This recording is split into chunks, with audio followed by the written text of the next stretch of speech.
presentation of the Oregon Sports Network. And Oregon is going to play in the national championship game.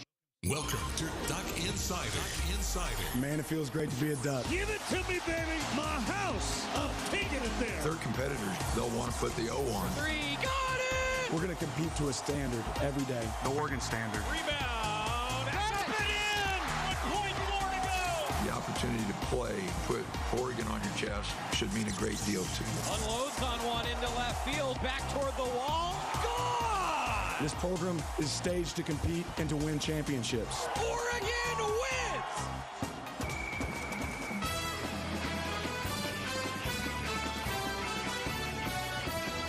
This is Duck Insider on the Oregon Sports Network from Learfield, presented by On Point Community Credit Union. Better banking, local solutions. Live from the Country Financial Studio, let's talk Oregon athletics.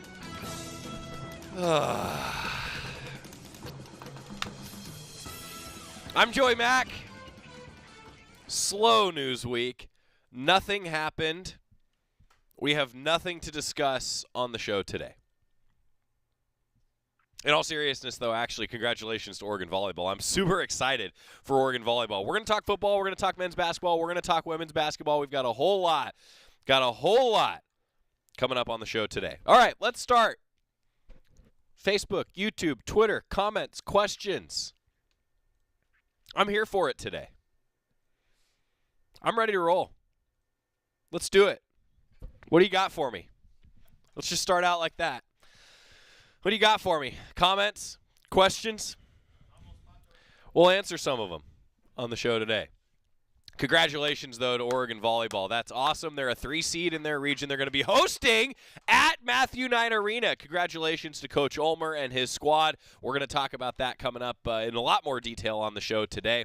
And congratulations are in order to one of our own. Kenny Dillingham, Oregon offensive coordinator, named as the Arizona State head coach. Gets to go back to his alma mater. The 32-year-old will be the youngest head coach in the FBS. And you know who he passed up for that title? Oregon head coach Dan Lanning. Kenny Dillingham named the head coach at Arizona State. And Dan Lanning said, quote, Sophia and I couldn't be happier for Kenny and his wife Bree and their son Kent as he embarks on a new journey as head coach at Arizona State. Kenny did a phenomenal job this year for our program, and we are excited to see him chase his dream in his hometown. We are grateful for his efforts here and wish him nothing but the best in his future endeavors. Classy from head coach Dan Lanning. Kenny Dillingham, congratulations are in order for him. Okay, first question Alex asks, where will Lanning go with the OC position? Look outside. I don't know. I actually have not gotten a chance to even ask Coach Lanning or anybody else that question myself because I was with Oregon basketball in Portland in addition to then going down to Corvallis and talking Oregon football on our broadcast. Also in coaching news, David Shaw stepping down as the Stanford head coach. We'll see what happens at Stanford. And I do want to remind you that today is Cyber Monday, which I have a question. When did Cyber Monday take off? Because like Black Friday was always a thing. Then Black Friday kind of started trickling into Thanksgiving, and that was when I started to hate it. And Cyber Monday, it's going on now. Like, I don't know when Cyber Monday started, but GoDucks.com is taking advantage of Cyber Monday. Black Friday and Cyber Monday ticket deals are here. GoDucks.com/Cyber Monday. There's actually a ton of different ticket sales going on. Encourage you to check it out. The Oregon Ticket Office is going to be tweeting out some updates throughout the course of the day. All right, let's talk football. If the game had ended late in the third quarter after the Ducks had made some great plays, the defense forced some turnovers, I got to be honest with you. Broadcasters' dream late in the third quarter. You know, it's 31-10, then it's 34-17, and I'm taking notes on the sidelines because I get ready to talk to Coach Lanning in the locker room postgame on our broadcast. And so I'm like, all right, defense got some big takeaways. You know, that was big, forcing some interceptions of Gilbranson. Christian Gonzalez, guy looks like a first-round draft pick, doesn't he? And then even Chase Coda muscling that ball to score the touchdown. Tremendous play. Jeffrey Bassa, another interception for the Ducks. Troy Franklin continued to step up for Oregon. Bo Nix ended up 27 for 41, 327 yards, and 2 touchdowns. Not his highest completion percentage, but Pretty solid. Noah Whittington, 16 carries for 81 yards. Bucky Irving, 13 carries, 52 yards. Those are the numbers. I think that if I told you post-game that's what's going to happen, you'd probably say, gosh, that's not very many for the Ducks. Credit to Oregon State's defense. I thought they were very, very stout defensively. But Oregon, 470 total yards compared to 328 for Oregon State. Ducks passed for 327. Ducks passed for nearly as many yards as Oregon State had total offense. Rushed for 143, though, the Ducks did. Beavs rushed for 268, and that ended up being a difference. In the game. And Coach Lanning said it post-game. First thing he said to me, well, we played about a 45-minute game. They played a 60-minute game. And that's what happens. Beavs end up scoring 3 touchdowns on 9 plays without throwing the football. You say those things, and it's like, boy, you know what happened? Well, what happened is some miscues for the Ducks. It's 31-10 after Camden Lewis hit that field goal. It's Oregon State ball. They go down and score on a big rushing play, 31-17. Ducks got the answer on a big pass play to Terrence Ferguson. Field goal was good. It's 34-17. And that's when the special teams issues came around for the Ducks. And I think that my takeaways after Oregon State was able to score to go up 38-34, Ducks had a chance at it, had a chance on a 4th down. Didn't go their way, right? The 4th down conversions for Oregon were so money early in the season. Oregon State, credit to them, made some plays on some big 4th downs. You'll hear from Bo Nix, Stan Lanning, Chase Coda all coming up in just a little bit. And I think that the takeaway, though, is that the Ducks made a few mistakes and didn't finish the game. And we've heard Coach Lanning talk about that over the course of this season, that they don't finish games maybe as well as he would like. Even in victories, he's said this, right? The kickoff returns, the blocked punt, the fumbled punt, I think all of those things add up. And I hate when I'm right. I said earlier in the season, and even against Washington I said this, that the small things can add up to be a big thing. And you don't want the big thing to be a loss, but in these 2 cases, it was. Hey, you don't like losing to the rivals. You think that you fans are upset? Imagine how the players and coaches feel right now. Because I can tell you, in the locker room, players and coaches weren't happy. You're never happy after a loss. You're especially not happy after a loss to your rival. We all know that. We don't need to say that. The guys all know that. And it's a chance to learn from it now. And it's a chance to build as the Ducks did get a little bit healthier. Chase Coda was back. Alex Forsythe was back. You hope that bodes well for the postseason. Now, a lot of people have been asking, where are the Ducks going to go? I don't know for sure where the Ducks are going to go. I think that I look at the same bowl projections and can go through the standings like everybody else, and here's what it boils down to. If USC makes it to the college football playoff, you got to think, at least in my opinion, Washington sitting at 10-2, even though they're not in the championship game because of the way the tiebreaker fell that put Utah in the championship game. I kind of think that Washington would be a great selection for the Rose Bowl. They went 10-2. I hate saying that, but Washington did have a good season. And we actually were just discussing here in the studio who the Pac-12 Coach of the Year should be, and I think Kalen DeBoer might be the front runner. Jonathan Smith certainly is in the conversation. Lincoln Riley is in the conversation. Dan Lanning's probably in the conversation. But yeah, I think that this is an example for Oregon where the Ducks can learn from it, and certainly with where things are going to fall, it looks likely that Oregon either ends up in the Vegas Bowl, the Holiday Bowl, and who knows what could happen. Maybe somebody gets moved around somewhere else, and bowl season's always a little bit crazy. If Utah gets a win over USC, chaos. I don't know. But the Ducks now await their fate. We'll find out next week. Really, we'll find out likely on Sunday is when we're going to find out. So my hope is, as I'm heading down to L.A. with Oregon basketball this weekend, my hope is that when the Ducks get rolling for that Sunday 2 p.m. tip-off in Los Angeles on Sunday, my hope is that I'll know what bowl game the Ducks are playing in, and we can tell you about that coming up on that broadcast. And, of course, we'll break it all down on Duck Insider. Waiting their bowl fate, but we know no championship game for the Ducks. And still, overall, a good season. And I know saying that out loud, nobody wants to hear that right now. But 9-3 ain't bad. 2 losses, though, coming to the rivals by a combined 7 points, that hurts. Also, I was thinking about this. I never want to see a 34 on the scoreboard for the Ducks again. Because both times Oregon lost, they had 34 points. It means nothing, but I just thought that to myself today. Like, I never want to see a 34 again. All right. There's always things to learn from. And I see Barry said learn what? Not to go. Well, if you're talking about not going on fourth downs, I mean, yeah, there's always things you could take away from a coaching perspective. There's always things you can take away from it in that way. But the standings in the Pac-12. USC ends up at 8-1, 11-1 overall. Utah 7-2. Washington 7-2, Oregon 7-2. Washington's got the better overall record of 10-2. Utah, that non-conference loss to Florida, and Oregon, the non-conference loss to Georgia, ticks them down one spot. But the way the three-way tiebreaker broke, it's Utah who's in the championship game and a rematch against USC. And, well, you know the Trojans would like to get them back. We'll see how things end up. UCLA ends up at 6-3 and 9-3 overall as well. Oregon State, 6-3, 9-3 overall, and Oregon State's losses are all pretty close in Pac-12 play. Washington State ends up at 4-4, 7-4 overall. Arizona 3-6 and 5-7. Cal 2-7, 4-8. Arizona State 2-7, 3-9. Colorado 1-8, 1-11, and then Stanford 1-8, 3-9. Now, one thing to note with the standings, some of those teams are looking for new head coaches now. Colorado, Stanford. We know who ASU's new coach is going to be. It's going to be Kenny Dillingham. But look at that upper echelon of the Pac-12. The new CFP rankings will come out tomorrow, of course, but heading into it, I still think USC, top 10 team. Utah, probably a top 15 team. Washington, maybe they're a top 10 team, depending on how things fall. UCLA, Oregon State, top 20 teams with how things are going to work out. But Oregon ending up at 9-3, UCLA 9-3, Oregon State 9-3, Utah 9-3, and then Washington 10-2, USC 11-1. Seriously, Pac-12 fans, if I said that was going to be, those were going to be the final records, that's a great year in the Pac-12, right? That's a great year. Now, obviously, I would love for Oregon to have been the team that was 11-1.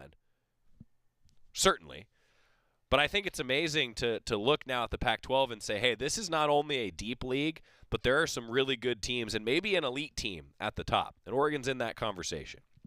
Again, you want to win every game. I get that. But some perspective, I think, on a day like today.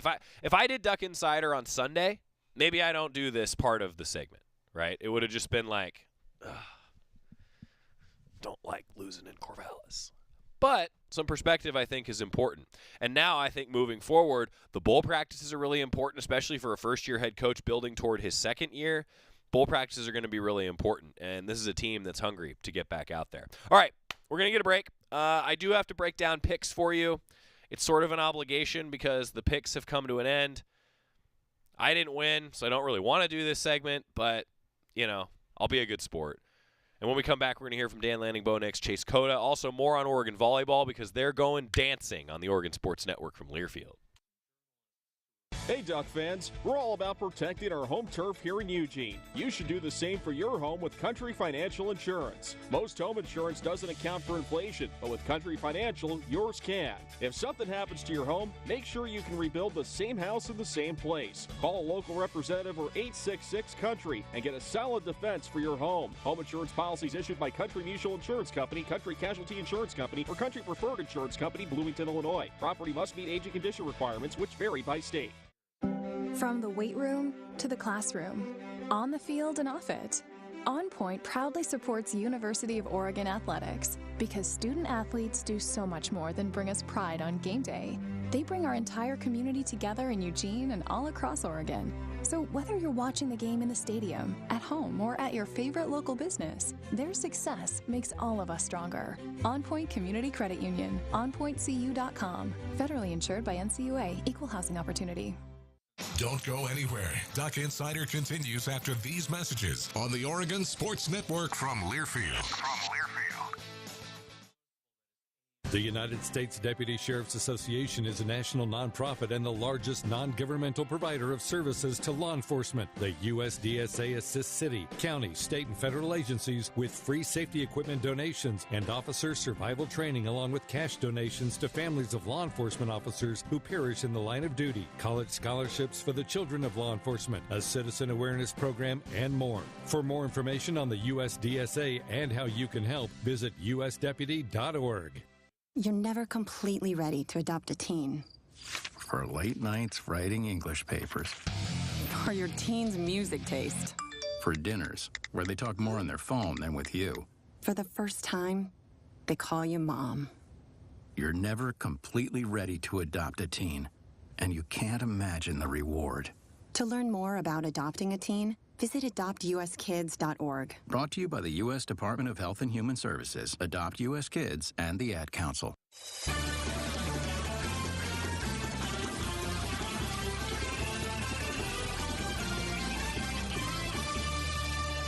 We are back inside the Country Financial Studio. Duck Insider, presented by On Point Community Credit Union. I'm Joey Mack. So let's hear a little bit post-game. I know, on a day like today, I always think, you want to look ahead, but I also know that you want to listen to what Coach Lanning had to say after the game. So post-game, got a chance to catch up with the Oregon football head coach. Always brought to you by the Willamette Valley Cancer Institute and Research Center. Fight like a duck with exceptional cancer care close to home. Coach Lanning breaking down the final regular season game.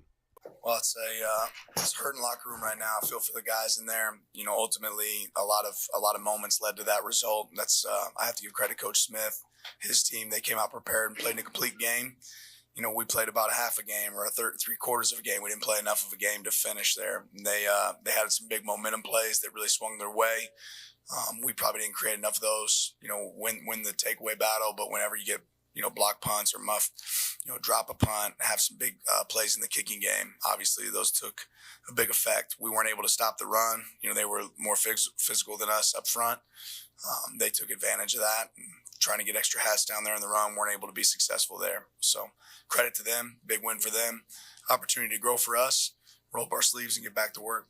When punter had been an issue all season, and we thought you had it resolved, over the course of the season, Dan, did you ever feel like you were saying there was going to be the potential for a disaster situation like that for the position? Yeah, it matters the most when it matters, right? And I don't know if you ever sit there and prepare for disaster, but when it's not to the standard. It showed up in this game. We had some issues. Those don't all belong to the punter. The first one, we don't do a good job in protection. I'll have to go back and see what the operation time was. But have to see the overall result. But yeah, whenever you're not consistent and that's not a strength for yours, for you, and that showed up tonight. They were much better on special teams than us tonight. Talk all year about learning from mistakes, but you'll go for a couple tough times on fourth down on your side of the field. Moments for you maybe to reconsider kind of how do you process those thoughts? No, we'll have to go back and look at the plays, but no, we've been aggressive in our nature majority of the year, and a lot of times it's worked for us. I think we also look back and you say, okay, fourth down, you've had two punts that went completely disarray. I like my chances on 4th and 1 of trying to run the ball and get it rather than line up for another punt that maybe won't be successful. I think late in the third quarter through the fourth, I think they ran the ball 16 or 17 straight times, 4 touchdowns over that period. Just what made it hard to stop the run. We had poor gap control at times, tried movements, tried a couple different things as far as getting hats in the box. And again, I think you go back and look at it, you're going to see a team that was more physical at the point of attack today than we were. They were getting movement up front. We weren't owning our gap. They were. Did a good job, and their runners did a good job running forward and falling forward. Dan, have you ever been involved in a game like that turns so quickly where you go from being up 21 and then all of a sudden you're down 4 just like that? I've been in a lot of games. I've certainly been in games that have been on the wrong side of things. I don't know if I can paint to one, similar quite to that, but certainly been on the wrong end and the right end of that of a game like that before. I feel like you guys got complacent at all today. Do you feel like there was a point in the game or in that third quarter where things started to turn? I don't think players got complacent or people got complacent. I don't think our team got complacent. I think ultimately they made some plays and we lost on the details, right? I think you're going to go back and you're going to say, okay, this is what my job is and this play. And you're going to see one person not executing it the right way, right? You're going to see one thing that went wrong, and those little things add up and become big things, those small details. Kind of following on that, then, when it's fourth quarter lead against 2 rivals in the span of 3 weeks, and people see the results, fans will look to jump on and say, well, how come? And whether it's the details or it's complacency or whatever they'll cling to define that. How do you define how it happens when it's a fourth quarter lead against Washington, the offense is driving, when it's a 17-point lead with 15 minutes to go? We didn't get it done. I mean, I don't know what definition you're looking for necessarily, but ultimately we didn't get it done. Those are two moments that we got to go back and reevaluate, ourselves and do a better job, I feel like this team's been able to run the ball the last 2 weeks when Bo can't scramble like he had the previous 10 games. Yeah, I think it's been a little bit more of a challenge. I think anybody watching can see that. I think we've got to find some creative ways, and I think we had some moments where we were able to, fight off some tough runs. But certainly a different game. We got to find different ways to be able to do it. How did you feel Bo played in general in this game? Look, he was able to move a little bit more than last week. What did you make of his performance? Yeah, I thought he felt comfortable at times. I know he'll come back here and tell you that he missed a couple passes that he wished he could have had. There's some moments probably wouldn't pull it there on the fourth down. I think if he handed that, he'd feel a lot better. That being said, Bo's been a consistent leader for us all year, and he's playing in a tough situation right now. He's playing banged up, but he's showed a lot of heart to be able to do that. So he's been our leader all year. He's done a great job for us all year. Certainly proud of him and his effort. I mean, obviously it's easy to go back now and second guess, but on your last offensive possession, were you guys maybe a little too predictable there with 3 straight runs or not? Yeah, probably. What was the call? What were you guys looking for? Obviously, you guys scored a touchdown, but I mean, what was it designed to end up with Roy? Was that the... Yeah, we've scored on similar play, throughout the season. The timing was a little bit off in the snap. Snap was a little bit late, so that made the timing of the rub route a little bit off place as well. It seemed like throughout the game there were some plays offensively that took a while to get the play in, or was it checks that maybe slowed things down, or what led to multiple times you having to snap the ball with 1 second or almost 0? Yeah, we don't necessarily mind, snapping a little bit later. Certainly we're trying to see, what they're in defensively and make sure we're able to get in the right check at times. You give your quarterback the freedom to be able to check some plays, that's going to happen. But if you get the ball snapped in time, that's okay. Certainly there were some of them that were a little bit later than we hoped. Chase Coda had a big impact tonight coming off injury. Just curious what you saw from him. Yeah, I thought he battled. A guy that's been banged up this year, for him to come back and be able to play and impact this game was impressive to see. What do you tell Chris coming off the field after deciding to bring it out? What do you tell Alex after the tough decision on a couple punts? Yeah, I mean, ultimately, I think those guys are going to look at it and you're going to use them as learning moments. You hate to learn in that situation, right? And some of those are going to be moments that we know that we've coached before and we've addressed them before. And obviously, if it still happens on the field, then we're not doing a good job of coaching that. We got to coach it better. But you look for an opportunity to grow, right? Opportunities to grow for those guys. Opportunities for us to grow as coaching staff, right? You want to expect a different result. Something's happening, more than once. That's really on us as coaches. Dan Lanning, the Oregon football head coach, and shout out to our buddies at KWVA, the student radio station. I was packing up and getting everything ready to roll, and those guys were kind enough to share some of the general postgame with Coach Lanning. So thanks to KWVA, the student radio station, for letting us do that. And it was a noisy locker room and media center, man, let me tell you. So shout out also to Scott Phillips. It sounded like he was in a little bit of a submarine there, but that's actually an effect that we can put on the audio to make it a little bit easier for you to hear inside the show. Brought to you by Scott Phillips. When we come back, let's hear a little bit from Bo Nix and Chase Coda, and then I want to talk some volleyball, some basketball. Slow news week on the Oregon Sports Network from Learfield. Dear gas prices, Toyota is the #1 retail brand for electrified vehicles for 22 years. That says it all. Toyota hybrids. Find yours at toyota.com. Toyota, let's go places. Based on manufacturer estimate CY 2000 through 2021 sales. At Shadow Hills Country Club, our all-inclusive event pricing allows us to take care of all of the details while you enjoy your event. Our wedding garden, expansive grounds, ballroom, and meeting rooms can accommodate any size event and come complete with full catering and service staff. From weddings to business and social events, Shadow Hills offers the benefits of a resort atmosphere and the peace of a country setting just minutes from downtown Eugene. For more details, call us today or go to shadowhillsevents.com. Dear gas prices, Toyota is the #1 retail brand for electrified vehicles for 22 years. That says it all. Toyota hybrids. Find yours at toyota.com. Toyota, let's go places.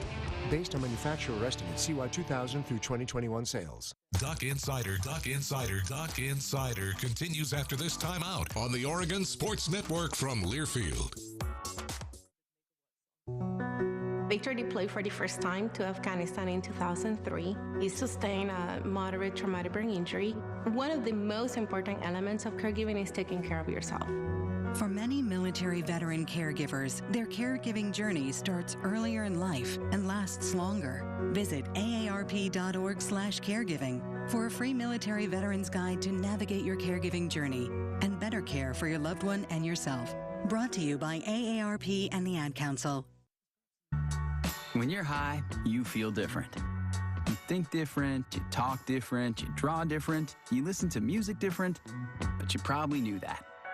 Problem is, you also drive different, and not in a good way. That's why driving high is illegal everywhere. So if you're high, just don't drive. Make a plan to get a sober ride. Because if you feel different, you drive different. Brought to you by NHTSA and the Ad Council.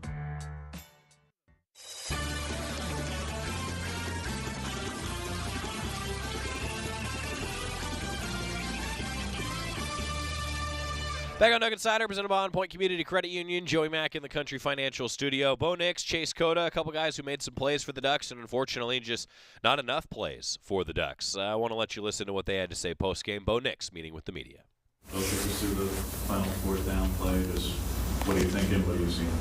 Well, we had a good play call. We sprinted out to a little flat play. Had Troy kind of on a little return and just didn't connect. But where would you say you were today health-wise as compared to last week? I was better. I think I was able to move in the pocket a little bit more and feel a little bit more comfortable. But unfortunately, I still can't kind of take off running like I'd like to. But that's part of it with my injury. And so it's just trying to play the best in other areas, so that's from the pocket and making throws from within the pocket. And we were able to do that a little bit today. Did you feel like you guys maybe got complacent or anything mentally changed on the sideline when you get up 3 scores, or was that not part of it? No, I think the main thing is we just had to kick field goals instead of scoring touchdowns. And that's a big deal when you're playing a team like that. Once you get to the red zone, you got to finish and capitalize. What did you see on that fourth down stop? You kept it. Was that the right call, you feel like? Or? No, I wish I had that one back. There were reports all week that Kenny was a lead candidate at ASU. It's been reported in the last 30 minutes that he's bound for ASU. He could be flying there tonight and take the job. Did that play at all into your mental preparation for this game or communication with him on the last couple of days? No, not at all. I thought he called a really good game. I thought we did enough out there to execute. We just got to score in the red zone. You guys were up by 3 scores. Just having this one ripped away from you like it was, just how are you feeling? Yeah, it's heartbreaking. Losing sucks. Losing in that way, really, there's no fun in it. It's miserable. But there's a bunch of ways that you can learn and grow from it. And so as a team, we're going to go back to the drawing board and meet. We're going to take our medicine that the coaches give us, and we're going to go out there and improve and not let this happen again. What does that process look like to you for the next 24 hours and immediately after the game, just as a leader of this team, trying to keep the guys up? Yeah, well, it's just going back and, you don't become a bad team overnight. You don't become a great team overnight. So there's legitimately plenty of things that we left on the field that if we fix, the game's completely different. They did those things, and that was the difference in the game. They executed better than we did. And so we just got to go back and take our coaching and just be very coachable and find the areas that we can improve and go out there and do that.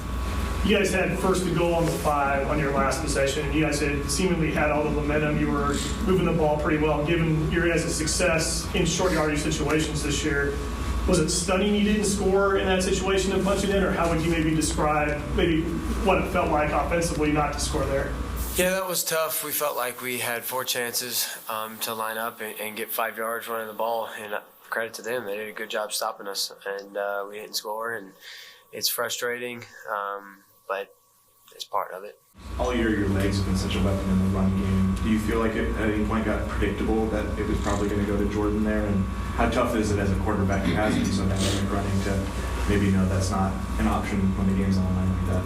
Well, it's unfortunate because knowing that element of the game was taken out, but at the same time, we under center. A lot of times the ball goes to the running back, and you have a good off tackle run play or run maybe up the middle, but we felt like we could move them up front, and they just did a good job of loading the box and tackling us, so we couldn't get in the end zone. But that's part of football. Sometimes things don't go your way. Sometimes what you plan doesn't work out, and they're on scholarship too. They're a really good college football team, and so sometimes that happens. You mentioned on the 4th and 1 from the 29, that's one you'd like to have back. What would you have done differently? I would have probably handed the ball off. How does athletes who have that pre-COVID year, like yourself, how do you balance that decision? Like, what plays the factors? Do you leave like a normal senior, or do you come back for a 5th year?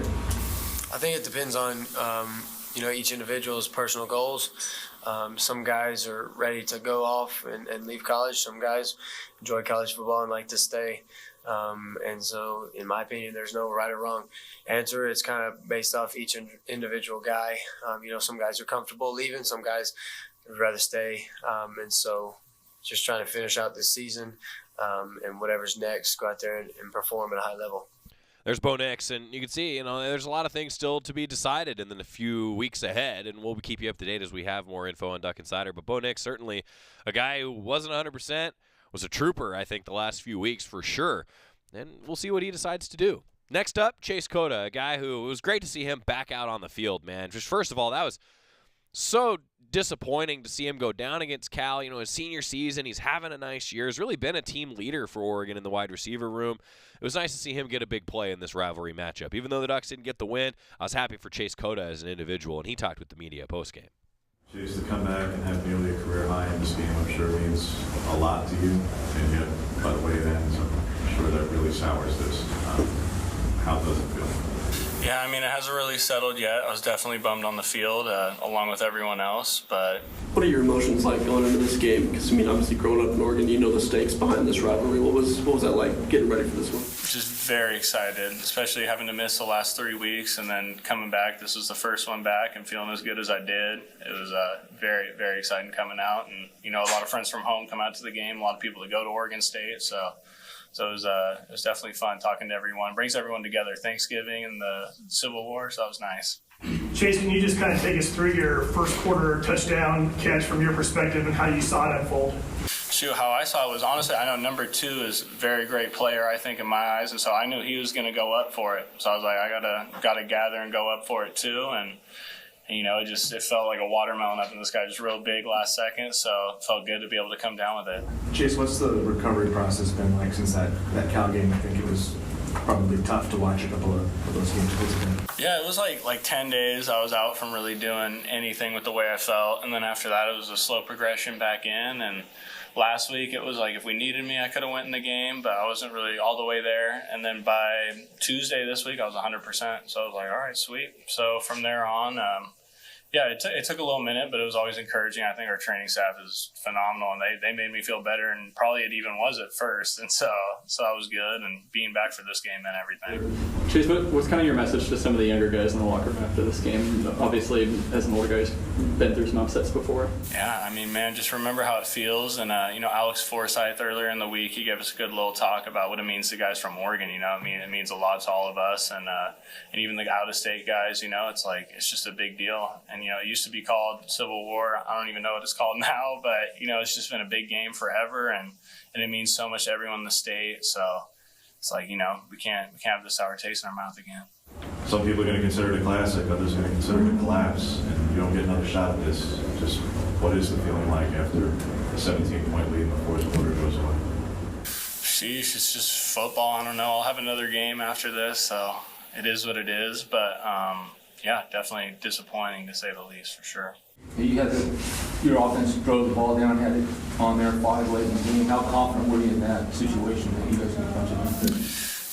Really confident. I know we put in a personnel grouping that's worked for us all year, and I didn't see the specific play calls or anything, but we were playing our game, the style of football we played all year, so you don't want to change last second your identity or anything when it gets real heat of the moment. So, I was fully confident, and I can't blame anyone for the calls or the way it ended. Their run defense was really good all night, and so that's just the way it went for it.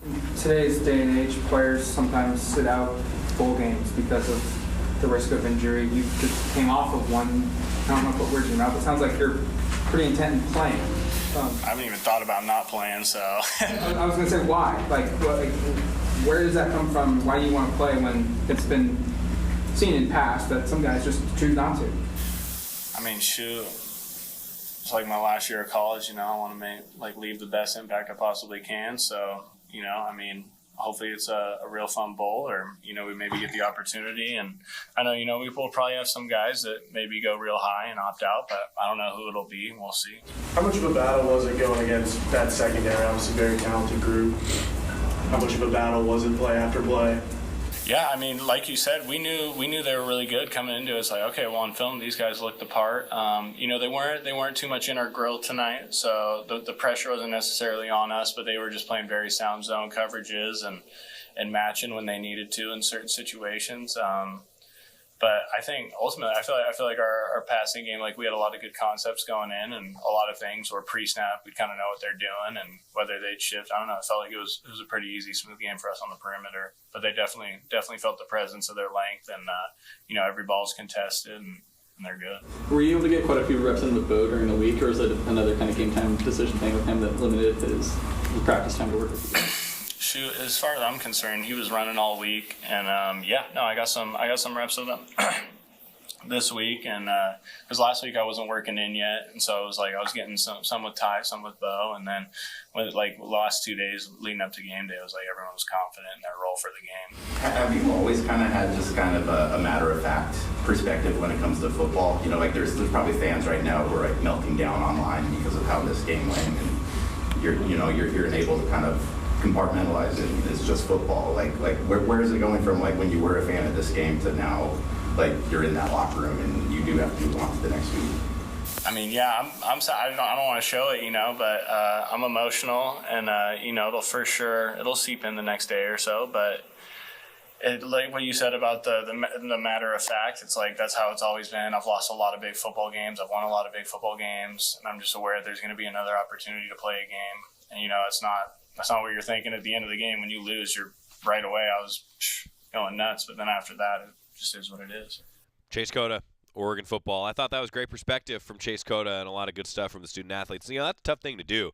Bo Nix, Chase Coda, the guys that get up and talk with everybody, and I love that honesty, right? That after a game, you don't feel great, right? But you still get up and kind of get back to work, and that's what the Ducks are doing. We're going to get time out when we come back, looking at the picks. Also, volleyball selection. Let's hear from Coach Ulmer on the Oregon Sports Network from Learfield. From the weight room to the classroom, on the field and off it, On Point proudly supports University of Oregon athletics because student athletes do so much more than bring us pride on game day.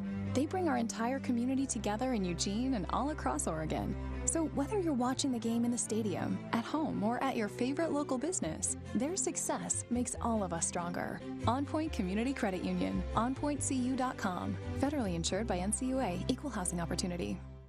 Hey Duck fans, we're all about protecting our home turf here in Eugene. You should do the same for your home with Country Financial Insurance. Most home insurance doesn't account for inflation, but with Country Financial, yours can. If something happens to your home, make sure you can rebuild the same house in the same place. Call a local representative or 866-COUNTRY and get a solid defense for your home. Home insurance policies issued by Country Mutual Insurance Company, Country Casualty Insurance Company, or Country Preferred Insurance Company, Bloomington, Illinois. Property must meet age and condition requirements, which vary by state.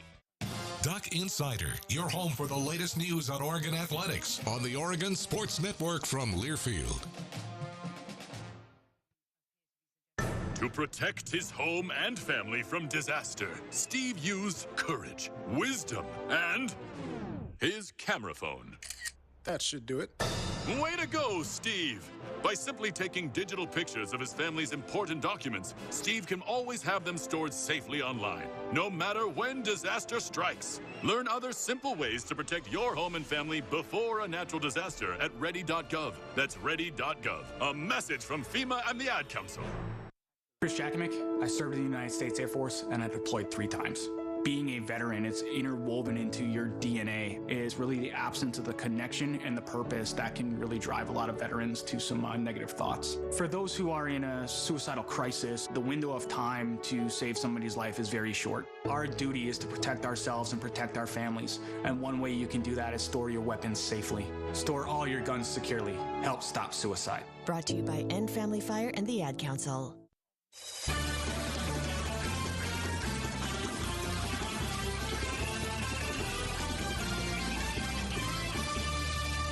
Back inside the Country Financial Studio, it's Duck Insider, presented by On Point Community Credit Union. All right, I'm obligated to do this. After Mike Jorgensen went 5-1 in picks this week, and Jerry Allen went 2-4, Jorgie is officially the picks champion.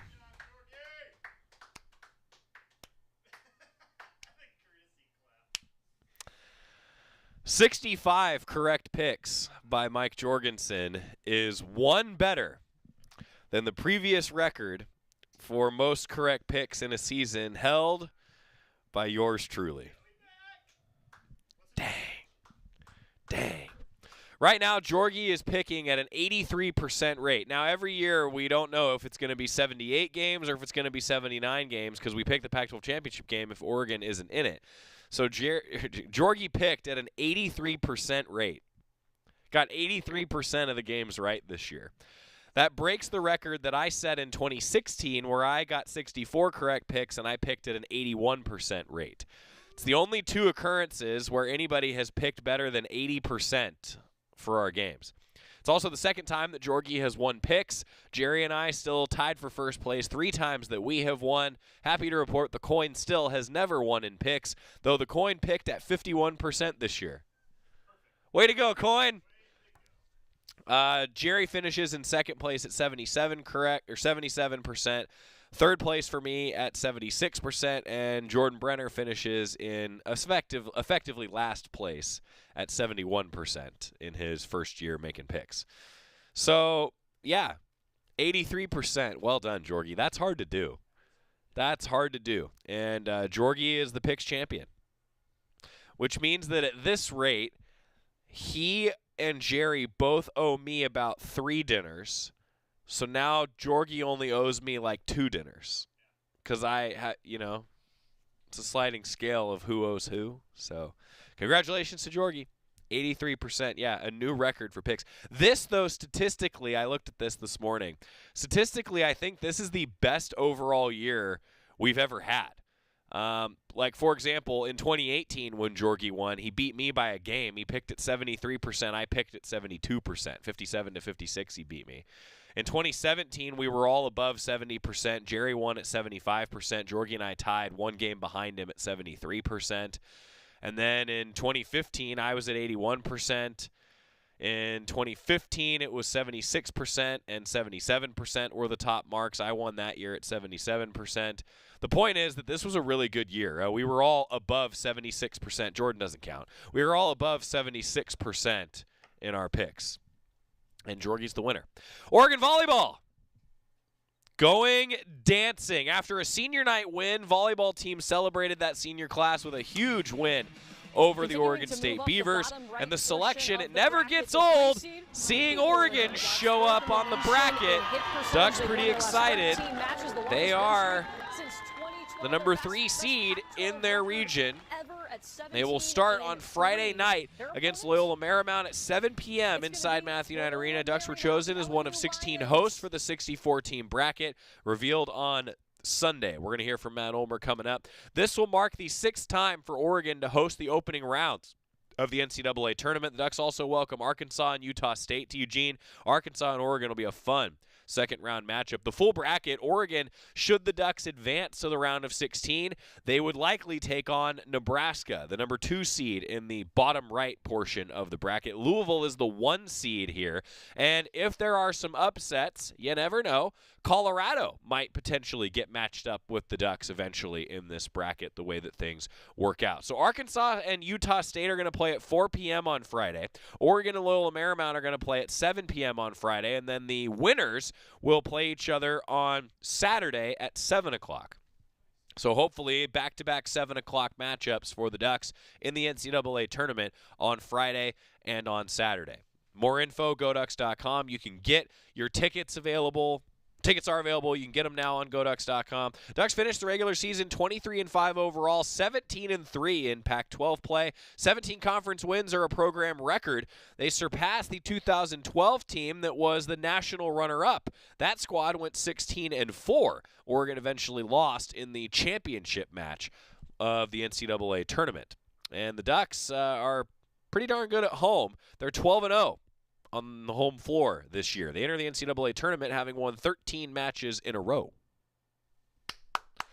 Let's go Ducks, huh? Matt Ulmer, he met with the media after the selection last night. I'm going to presume that seeing your name pop up in a bracket never gets old. Just what was the feeling like seeing the reveal? Well, it's a source of pride for our group. You know, we put in a lot of hard work, and they've been trying to get better every day. And again, I always love when people get rewarded for their hard work, and I think our group has done things the right way, and we get a chance to be home for 2 more matches, one given, but for the weekend, and that's really exciting, and I know the group is ready for it. You've been so good at home this year. Yeah, how valuable is it? How much are you going to enjoy being at home? What do you hope you get out of that? Yeah, I do think this group has really enjoyed playing in front of a big home crowd. And I expect that Duck Nation will come out and be strong and be ready for Friday night. And if we can win that one, be ready for Saturday night. Both are 7 p.m. matches, and I know we're going to put our best foot forward as we always do when we're hosting. But our team definitely responds to that energy. So I hope we make this a horrible experience for LMU, and then for whoever Utah State and Arkansas winner is, as far as they're not going to like to play Oregon at home, and I hope that's what our fans will bring. You guys seem like you're in such a good spot now. You said the other day you just want to stay in that spot, not change your mentality. In your experience, is that going to be a challenge for you as a coach to try to maintain that, or do you feel like this group's going to be able to stay in kind of that same headspace that they've been in? Well, I think we've just been trying to get better every day, and I think nothing changes. This is actually one of our longer practice weeks that we'll be able to have, because we had Sunday off. So, can we just keep getting better? We're used to playing 2 great opponents on the weekend, and that's what's going to happen this weekend. Is we'll have the shot to play 2 great opponents, and we're happy we're not having to travel. So, can we just keep getting better? And if so, then we'll be where we want to be. Yeah, we talk all the time about just how the quality of play in the Pac-12 conference and the level you've been competing at for months now. Yeah. How different or not then is it gonna be as you navigate this tournament? Hopefully it's a long run. Yeah, no, I've watched all 3 of these teams play, over the course of the year, and I think, it's a very similar style to a lot of teams that we play in the Pac, and I think the physicality is similar, so I think we've played against something like this. So, again, I really have felt all year it's about us. When we play our game, we're going to have a chance to be successful, and we expect to get everybody's best shot, and it's the playoffs, so you're going to play really good teams all the time, and that's what we want. We want everybody's best shot, and we want to be better. You have, a player like Brooke, who's been on this stage, several years ago. She finally got to she first tasted this, and now she's a veteran. And then, a Mimi Collier, who's going to be making her first. So this fun mix of players who've been here, and then others who are going to get their first taste. How does that dynamic help you? Maybe some of that youthful enthusiasm, but then also some veteran experience at this level. I think that's what makes NCAA postseason so fun, right? Is you don't know. You don't know what that's going to be like. I mean, I thought we were an experienced group last year, and we had a hard time in the first round. So I hope we learned from that experience. And, Mimi has been nothing short of great all year. She's whatever you thought she was going to be. I think she exceeded it. So I'm sure she's going to be, anxious, for the beginning. But I think, she'll play her game, and she's got great teammates around her that, like you said, have done it before. And I'm sure that they can, she can lean on them. But this group really has been prepping for this part of the year. We have big goals throughout the season, but our biggest goals are now. So I expect that we're just going to do our best, and I think our best is pretty good. You want to peak at the right time, and I think that Oregon Volleyball is doing that. Matt Ulmer, Oregon Volleyball head coach, will be with us on the show on Wednesday, and Brooke Nuneviller, the senior leader for this team, is going to be with us on Thursday's Duck Insider, getting ready for Friday, 7 o'clock, Oregon, Loyola Marymount. Then they hopefully will be advancing to play Saturday at 7 o'clock. All of it at Matthew Knight Arena. Get your tickets on GoDucks.com. This Oregon Volleyball team looking for another NCAA tournament run, and I think I think they're a tough matchup for anybody right now, the way that they're playing. They're deep. They're efficient. Good squad. Here's to playing for a few more weeks. Speaking of that, I love this mantra, if you will, from Gloria Mutiri. She talked last night after the selection, and Gloria Mutiri was, it's perfect. This is exactly what you want to hear if you're a student athlete. This is what you want to hear if you're a fan. Love this. We're not going to stop. I think we're super competitive, and everybody is, but no matter what, we don't stop. This team has so much fight and so much grit, and I think you can see that throughout the season, and even in the Colorado game, being down like 19-9, like it's a good show, and being able to win like matches like that, and then going to 5 and being tough in 5-setters. So we've proven that we can play with some fight for a while, and that's exciting. Gloria Mutiri speaking the truth there, right? Oregon thought, I think a lot of people thought, Colorado probably thought they were going to get upset. 19-9, they were down in a fourth set, came back 1 in 5. Ducks had never gone and swept Utah and Colorado, the toughest road trip in the conference, just with the travel alone. Ducks had never done that. They did it this year. They're playing efficient. They play through adversity. They're gritty. And a big reason why is they have depth. Somebody like Carson Bacon. Pac-12 prepares you, and playing at home is a really big deal. Yeah, I definitely think the Pac-12 has obviously really great teams, really tough competitors, and I think that's helped us get ready for this big stage. Also, playing at home has really helped us a lot with all of our fans, and I feel like every time we play at home, we just get another few hundred there, and it's been really exciting, and hope to see them soon. That's a great point. The crowd has gotten better and better and better and better and better for Oregon volleyball. Love to see that. And, of course, Mimi Collier, she set a conference record for Freshman of the Week honors. The amount of times she won that honor. She's going to be the Pac-12 Freshman of the Year. She's probably going to be maybe on the all-conference first team. She's that good. And Mimi Collier, postseason is here. I'm excited. I'm excited for the fans to get to come out. I'm excited for the Matthew Night atmosphere. It'll be a good game. It'll be good games. And if you could tell fans that are around the area anything about what these next 2 games are going to be like, what can you promise them? That it's going to be good volleyball. We're a fun team to watch, and they'll enjoy it if they come. You will enjoy it. And don't take it from me. Take it from someone who's one of the best in the conference, is a freshman, and may end up being one of the best players in the country by the time she's done. And again, Brooke Nuneviller, she's going to join us on Duck Insider on Thursday of this week, getting ready for Oregon volleyball at home in the NCAA tournament. All right, we're going to come back, wrap up with the Cafe Yum 2-minute drill, some Oregon basketball. Didn't get a chance today to recap a lot of basketball, but don't worry. That's what tomorrow's show is for on the Oregon Sports Network from Learfield. Hey, Duck fans! Jackson's is a proud sponsor of Oregon football. And this holiday season, we have the perfect stocking stuffer for the Duck fan in your family. Oregon football trading cards. The cards will feature your favorite Duck football student athletes, so collect them all to complete your set. Be on the lookout for these cards coming soon exclusively to your local Oregon Jackson's food stores. Visit jacksons.com for store locations. Jackson's. Let's go. At Shadow Hills Country Club, our all-inclusive event pricing allows us to take care of all of the details while you enjoy your event. Our wedding garden, expansive grounds, ballroom, and meeting rooms can accommodate any size event and come complete with full catering and service staff. From weddings to business and social events, Shadow Hills offers the benefits of a resort atmosphere and the peace of a country setting just minutes from downtown Eugene. For more details, call us today or go to shadowhillsevents.com. This is Duck Insider. Duck Insider on the Oregon Sports Network from Learfield. Hi, I'm Smokey Bear, and I made an assistant to help you prevent wildfires. Dude, I've got this. I've been camping since I was 5 years old. But I am a camping influencer. You know what? I'll bet you $5. Assistant Smokey, what is the best way to put out a campfire? To put out a campfire, drown with water, stir, drown again. Then make sure the fire is out cold by feeling with the back of your hand. Wait, really? I'll take the $5. Learn more at SmokeyBear.com. Brought to you by the U.S. Forest Service, your state forester, and the Ad Council. It's time for today's STEM tip. Okay, you know recycling is important. No one wants plastic in the ocean. Here's a cool way to repurpose a plastic bottle. Build an awesome terrarium.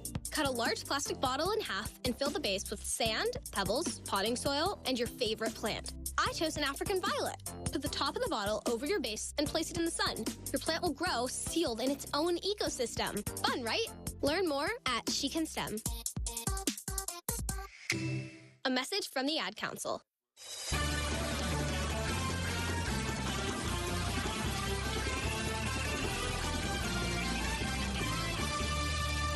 Back on Nugget Cider, presented by On Point Community Credit Union. Joey Mack in the Country Financial Studios. Oregon basketball, both teams up in the Phil Knight Invitational tournaments. 4 different brackets going on. Phil Knight Invitational, Phil Knight Legacy for both men and women's basketball. Thanksgiving doubleheader, 2 o'clock for the women, 5 o'clock for the men. That was a day that wasn't my favorite day. Sunday was my favorite day for Oregon basketball. I talked with Dana Altman, Mike Menega. Terry talked with Kelly Graves. We ran out of time on today's show for those interviews. I'm going to table those for tomorrow. We'll do a little bit more of an in-depth deep dive. Your Cafe Yum 2-minute drill, Southern Northwest-inspired catering and takeout for your next gathering or meeting. Menus, cafeyum.com. So Thursday against UConn, the Ducks did not have Rigsby or Kusnard still. Coach Altman said Keyshawn Bartholomew would be out about 4 to 6 weeks after the game. Oregon was banged up, and in that game against UConn, the Ducks ended up getting even more banged up and ended up losing that game to UConn. Friday against Michigan State for men's basketball. No Tyrone Williams because he got banged up in the Thursday game. And they lost in Folly Dante in the first half to concussion protocol. Nate Biddle later left the game. Quincy Guerrier fouled out in back-to-back games. Ducks only ended up losing to Michigan State by 4. Showed a lot of fight. Will Richardson was excellent, but just ran out of bodies. And then Sunday against Villanova, a gritty win for the Ducks. They led most of the game, lost the lead with less than 4 minutes to play, and then closed on a 10-0 run. Quincy Guerrier and Will Richardson both were absolutely outstanding. Richardson, 19 points, 8 assists. Quincy Guerrier, 21 points, 8 rebounds. Shout out to Gabe Reichel. He went 1 of 7 from 3. But he had 6 rebounds in this game. Those are the numbers that for a walk-on, you just... Shout out to Gabe Reichel. The Ducks only had 8 bench points in the game. And all 8 of them came from Luke War, who's just now getting back healthy with the team. Tyrone Williams was able to go. We'll see what it's going to look like on Thursday when Pac-12 play begins against Washington State. But the Ducks got that gritty win. They're sitting at 3-4. You got to think, after a couple tough losses, you got to think that this Oregon basketball team gets the benefit of the doubt from the committee because they're so banged up. Should we be having that conversation in March? Got to take care of business in Pac-12 play, though, and they need Quincy Guerrier to stay out of foul trouble. The Sunday game demonstrated that. Now for women's basketball. Man, that game against UNC, they almost had them. Dropped the top 25 matchup on Thursday. Got the win against Michigan State, despite some tense moments in the second half, if I'm being honest, when I was listening to Terry.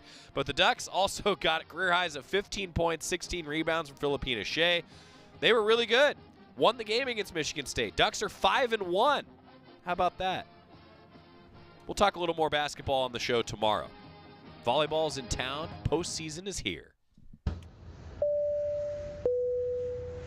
This is your captain. We are going to be experiencing some slight turbulence. Please fasten your... Oh, hold on. Just got a video of my cat. Imagine the pilot of an airplane was as confident as you are texting and driving. Seems kind of crazy when you put it like that. Visit StopTextStopWrecks.org. A message brought to you by the National Highway Traffic Safety Administration, Project Yellow Light, and the Ad Council. Here's a fun fact for you. The average chameleon can point their eyes in 2 different directions. On the other hand, the average human can't. So unless you're a chameleon, there's absolutely no way you can focus on texting and driving at the same time. So don't do it, unless you're a chameleon. Visit StopTexts.